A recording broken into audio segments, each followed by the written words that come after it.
India news पर सबसे बड़ी कवरेज इस वक्त जब भारत और पाकिस्तान के बीच तनाव चल रहा है वो आप देख रहे हैं।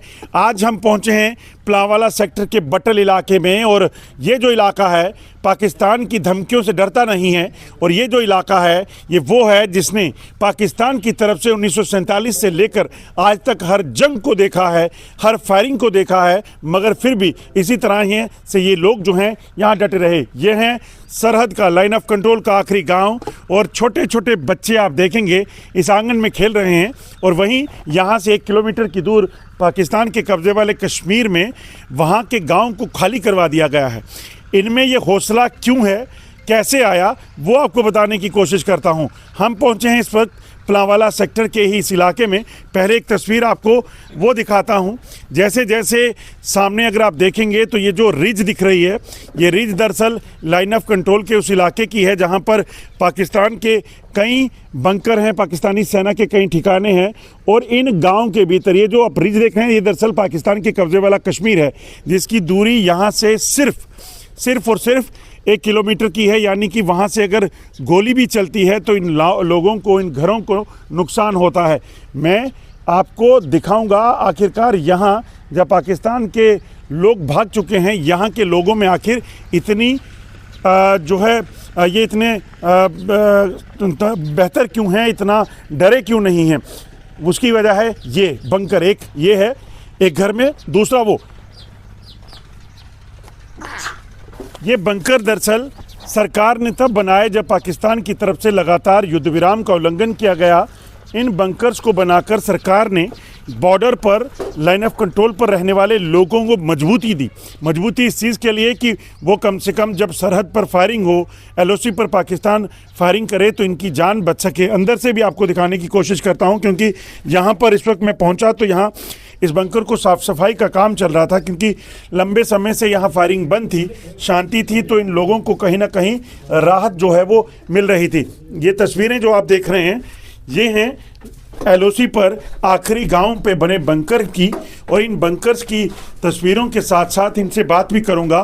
पहले इसकी मजबूती को देखिए। ये जो छत आप देख रहे हैं ये छत इतनी मजबूत है कि किसी भी तरह की शेलिंग अगर पाकिस्तान करे तो ये लोग जो हैं इसके अंदर अगर आ जाएं तो ये सुरक्षित रह सकते हैं। और पहले क्या होता था, यहाँ फायरिंग होती थी, लोगों की जान चली जाती थी, लोग भागने की कोशिश करते थे मगर कहीं पहुँच नहीं पाते थे। इन्हीं से जानते हैं, आपसे जानना चाहूँगा, साफ सफाई तो आपने शुरू कर दी, मतलब आपको थोड़ा एहसास हो रहा है कि कुछ हो सकता है?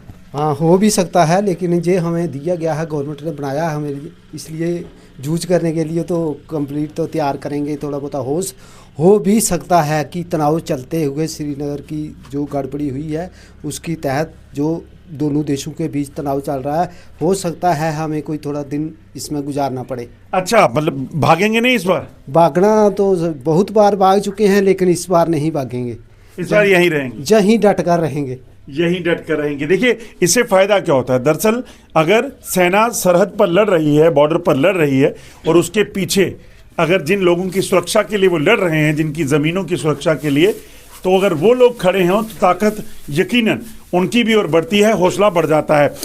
हालात जो बने हुए हैं ये बंकर जो है लगता है कि सुरक्षित रख सकते हैं अगर पाकिस्तान कुछ करता है तो? बिल्कुल, बंकर सुरक्षित रख सकते हैं। बड़ी मजबूती से भारत सरकार द्वारा बंकर्स बनाए गए हैं ताकि पाकिस्तान अक्सर नापाक हरकतें करता रहता है, वो तो अपनी नापाक हरकतें उनसे बाज नहीं आता है। लेकिन जिस तरह से 22 अप्रैल को 26 निहत्थे पर्यटकों पर ताबड़तोड़ गोलियां बसाकर जम्मू कश्मीर को लहूलुहान किया गया है पाकिस्तान प्रस्त आतंकवादियों द्वारा, उस दिन से ही पूरे देश में रोष है और भारत सरकार भी जवाब देने को तैयार है और हल्की गोलाबारी जो है सीमावर्ती क्षेत्रों पर चल रही है। और हम चाहते हैं, डर का माहौल तो है, लेकिन हम चाहते हैं कि इस तरह का जवाब भारतीय सेना, भारत सरकार दे ताकि आने वाली नस्लें पाकिस्तान की याद रखें कि भारत ने निहत्थे लोगों पर गोलियां बरसाने का क्या अंजाम हुआ था पाकिस्तान। लेकिन पाकिस्तान की जो सेना है उसमें इतनी क्षमता तो है नहीं कि वो भारतीय सेना का मुकाबला कर सके, लेकिन हर बार उसने मुंह की खाई है भारतीय सेना से। मगर डर तो है ना, सिविलियंस को तो निशाना बिल्कुल डर बिल्कुल है, लेकिन अब लोग प्रिपेयर हो चुके हैं। लोग चाहते हैं कि एक बार आर पार की जंग हो जाए और पाकिस्तान का नाम इस दुनिया के नक्शे से मिट जाए ताकि इस तरह से निहत्थे लोगों की जानें बच सकें। बिल्कुल आपने सही कहा, क्योंकि जो पाकिस्तान ने किया है वो वैसा है जिसे कभी भी भूला नहीं जा सकता, जिसे माफ़ नहीं किया जा सकता। निर्दोष लोगों की हत्याएं जो की गई थी, और जो ताकत इस वक्त जिस जगह पे मैं हूँ, ज़मीन से कम 20 फीट नीचे, तो ये ताकत लोगों को इसी से मिली है जो सरकार ने फैसले लिए और उसके बाद ये बंकर बनाए। ऐसे ही हज़ारों बंकर लाइन ऑफ कंट्रोल और अंतर्राष्ट्रीय सीमा के इलाकों में सरकार की तरफ से बनाए गए, जिसके चलते लोग जो हैं, हज़ारों जो रहते हैं बॉर्डर के गांव में, वो सुरक्षित महसूस कर रहे हैं। और अब जब माहौल जंग का लग रहा है, तब लोग कह रहे हैं कि हम भागेंगे नहीं, इस बार यहाँ अपने देश की सेना के साथ खड़े रहेंगे। बंटी डिग्री के साथ Ajay Jandial, India news, line of control.